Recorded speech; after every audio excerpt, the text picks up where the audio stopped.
Ele vem fazendo um trabalho de documentação das nossas reservas naturais e também a sua degradação há mais de 5 décadas. Conheça o trabalho de Araquém Alcântara.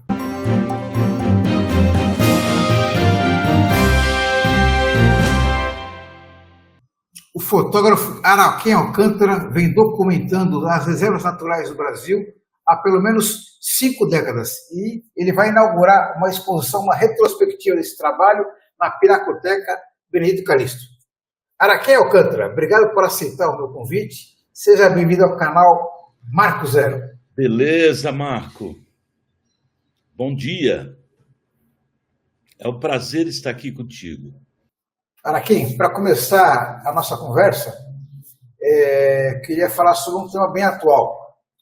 Nós temos acompanhado aí uma série de desastres, entre aspas, naturais, em consequência das mudanças climáticas. Nesse sentido, parece que o seu trabalho é mais oportuno do que nunca, não é isso?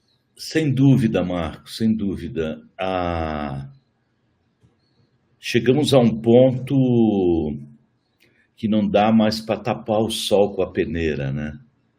E para continuar no adágio popular, nós estamos à beira do precipício. Não atingimos metas nenhuma meta proposta pela ONU de fazer a transição, de mitigar os efeitos visíveis das mudanças climáticas. Há ainda uma falta de consciência muito grande sobre os eventos que se tornarão cada vez mais constantes. É essa dificuldade de entender o que diz a ciência, né? E a ciência, no caso, está nos dizendo que o que aconteceria em 2030, se tivéssemos tomado as medidas e os governos tivessem exercido políticas públicas de peso, o que aconteceria em 2030 já está acontecendo agora. É fundamental, né, já indo para esse ponto, mitigar os efeitos desse aquecimento global. E para isso, o que nós temos de arma é a opinião pública, é cada qual com sua linguagem no dia a dia. É fundamental zerar o desmatamento. Veja, parece uma utopia, né? Mas o governo Lula promete zerar o desmatamento até 2030. Meu trabalho, como sempre, é o de fiscalizar isso, de interpretar, ir documentando o que está acontecendo à minha volta. Eu faço isso há 5 décadas, com a fotografia, o texto. E, além de zerar o desmatamento, é importante que nós entendamos que a coisa está braba, porque entra a presidente da Petrobras, nova, e diz: precisamos fazer lucro, agradar os acionistas, explorar mais petróleo. É sempre em nome da ganância e do lucro. É um jogo muito complexo e nós estamos perdendo, mas perdendo demais essa batalha. E o que nós podemos fazer é buscar a união da opinião pública para que haja transparência, porque há muita hipocrisia no ar, em nome da ganância e do lucro. Você foi a parques nacionais e reservas naturais do Brasil em diferentes momentos ao longo dessas últimas 5 décadas. O que mais te impressionou em termos de mudanças, em termos de degradação aqui no Brasil? Uma coisa que é muito visível ao longo desses anos, veja, eu fui acompanhando estatísticas Me lembrou agora o David Attenborough na COP, colocando o aumento dos gases de efeito estufa com números. Quando eu comecei a fotografar a Amazônia nos anos 70, já começava uma aceleração do desmatamento com a construção de hidrovias, de hidrelétricas, de rodovias. Toda a luta era todo o slogan da ditadura militar era integrar para não entregar. Vamos avançar naquele mato, vamos dominar aquele mato. E a Amazônia naquela época tinha o quê? 5% de sua área devastada. Hoje, o que está aqui, hoje o ponto atual é de 729 mil quilômetros quadrados, o que já corresponde a 17% do bioma destruído. Desse total, 300 mil quilômetros quadrados foram desmatados nos últimos 20 anos. É mais que uma Suíça inteira. São cerca, deixa eu ver aqui, quer ver, são 30 bilhões de árvores derrubadas. E a árvore, a Amazônia, é fundamental para o futuro da humanidade. Não se percebe isso. Ela é o grande regulador do clima junto com o oceano. A produção, essa coisa de sequestrar o carbono que a Amazônia faz é fundamental para nós termos um futuro mais saudável. Hoje, nós chegamos a um ponto, por isso que eu digo à beira do precipício, que os estrangeiros chamam de tipping point. É aquela fase de cerca de 20% de desmatamento de todo esse grande bioma, que é a chegada a um ponto de não retorno. É a savanização da Amazônia. Ela passa a não sequestrar mais carbono. Ela passa a se savanizar. As árvores diminuem o seu porte.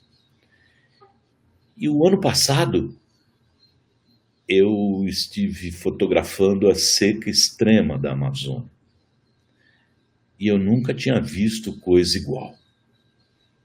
Algo realmente estarrecedor. O Rio Negro, um dos maiores afluentes do Rio Amazonas, o Rio Solimões, um dos maiores rios do mundo, em alguns pontos completamente seco, comunidades isoladas. Foi aí que eu decidi fotografar a Amazônia 2 vezes por ano até 2030, para ver se realmente, lá eu vou completar 60 anos de carreira em 2030, estou me programando um livro seminal sobre a Amazônia, mostrando esses 60 anos, o que era e o que estamos presenciando agora. E da porta aberta daquele Grand Caravan, eu vi comunidades inteiras isoladas, esqueletos de rio. E o Ailton Krenak me colocou uma coisa interessante quando ele viu as fotos. Ele disse: diante da insanidade humana, os rios estão fugindo para baixo da terra. É triste, mas para mim tem algo que eu antevia sem ser profeta, porque eu comecei a fotografar os horrores de Cubatão, e que poucos ligavam para isso. Foi ali que eu desenvolvi todo um sentido de que é impossível viver numa terra arrasada. O princípio de sustentabilidade que me norteou a partir daí está presente em todas as minhas imagens. Dignificar o homem brasileiro, sobretudo do sertão, dos ermos, e documentar a maravilhosa, o país com a maior biodiversidade do mundo, que já deveria ser um protagonista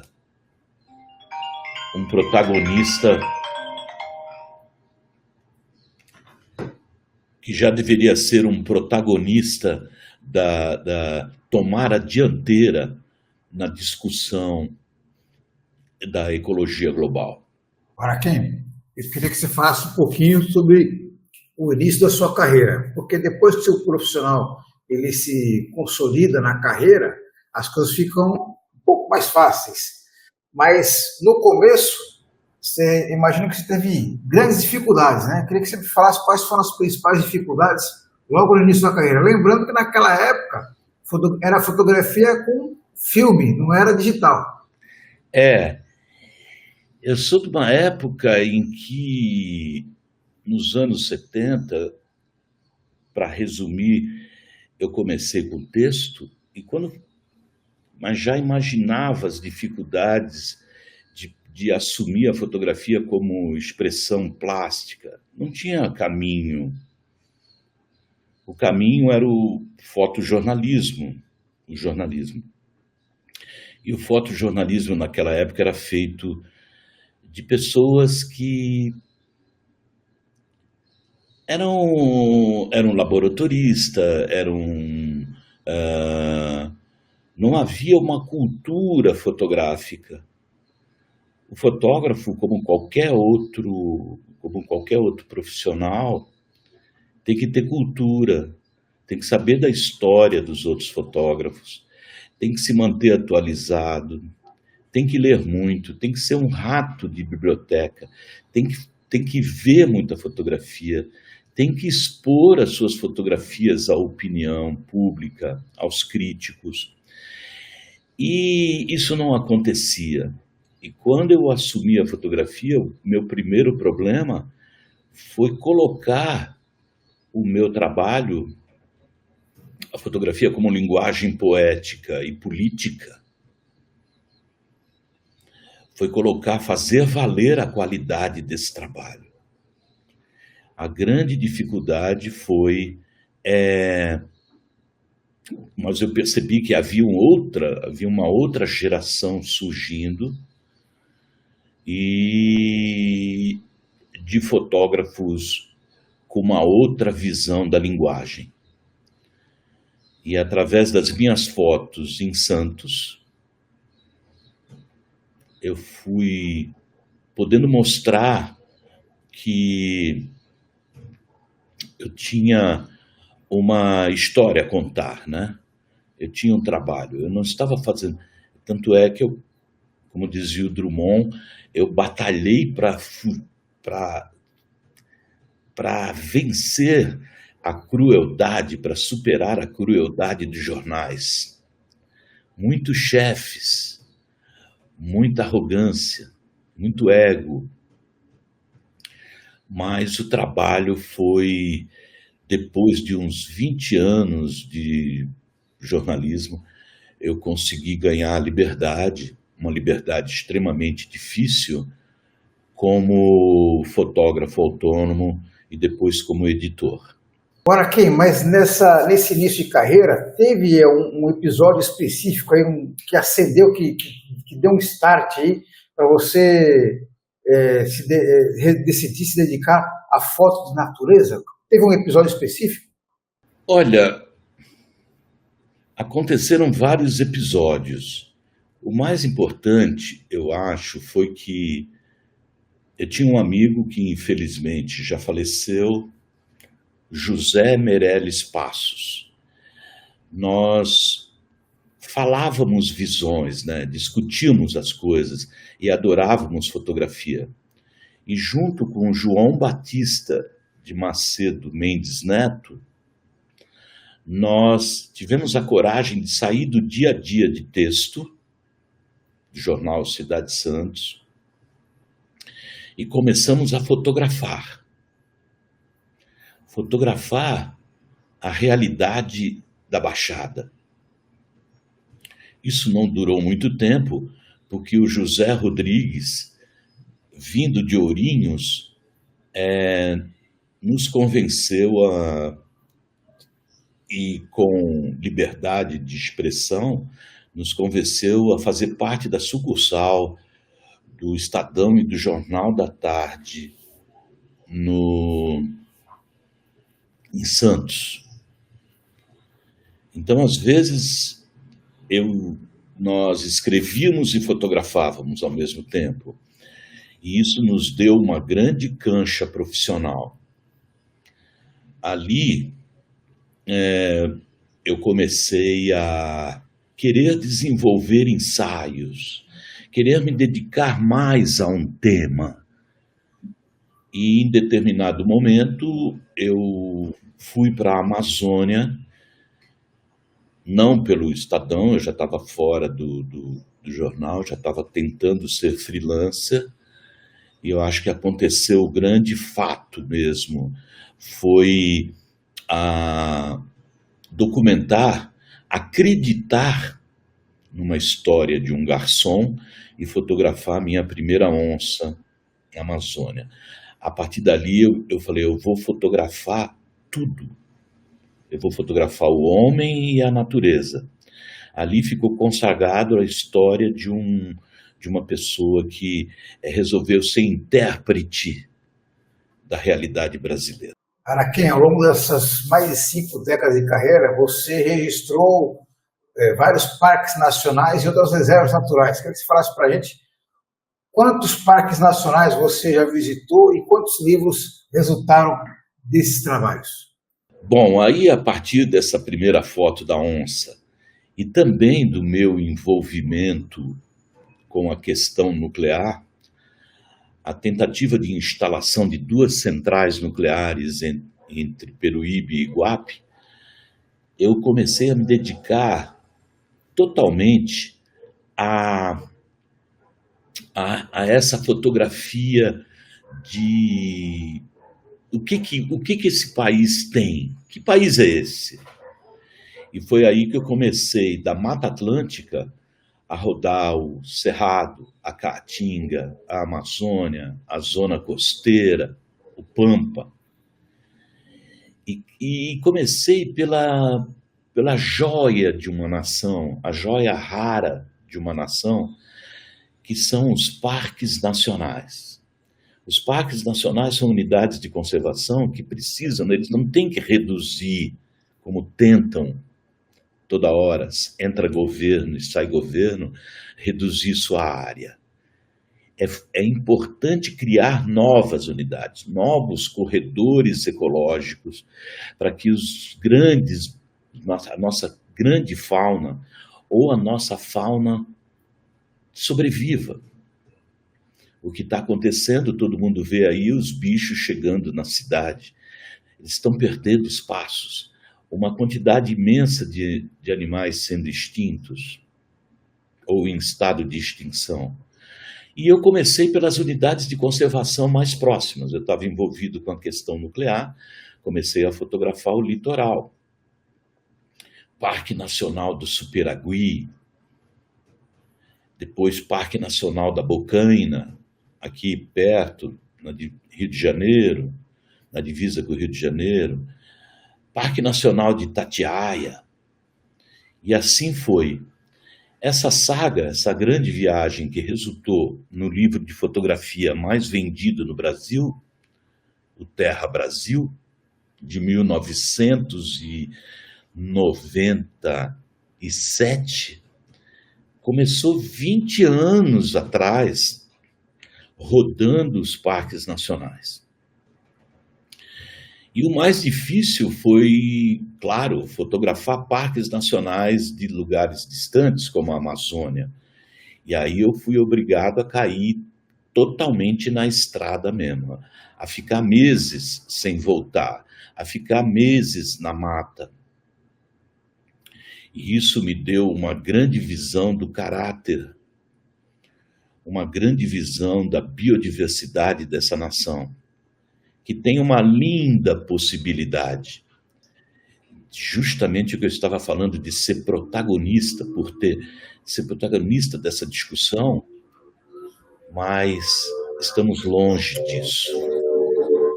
Aqui tem que ser um grande centro irradiador, ciência, um grande centro de discussão das questões climáticas. Tínhamos que dar um exemplo grande de zerar esse desmatamento, de replantar o Brasil. E nisso tudo já foram 60 livros, ou 61, sempre deixo essa margem, porque tem alguns livros que eu não considero livro, tem vários, tem cerca de 15 a 20 livros em coautoria, um trabalho cotidiano, noite e dia, uma dedicação obsessiva, apaixonada por contribuir para uma identidade e uma verdadeira memória nacionais. Às vezes a percepção que me passa é que seu trabalho é até mais reconhecido fora do Brasil do que pelos brasileiros. Evidentemente, você é uma referência aqui no Brasil em termos de fotografia, mas você acha que esse não reconhecimento aqui no Brasil se deve também à falta de consciência ambiental do cidadão comum com relação à preservação dos nossos ecossistemas? Olha, não é só falta de consciência ambiental, é falta de cultura mesmo, é falta de educação. Eu sofri, no início da carreira, a dificuldade de entenderem o que era fotografia. Muito aceitável isso, porque era algo novo. Antes era assim, vai lá e pega o fotógrafo e ilustra isso. E depois houve a reviravolta com a Revolução Icônica. A imagem passou a ganhar o protagonismo. A fotografia começou a se transformar numa expressão de arte.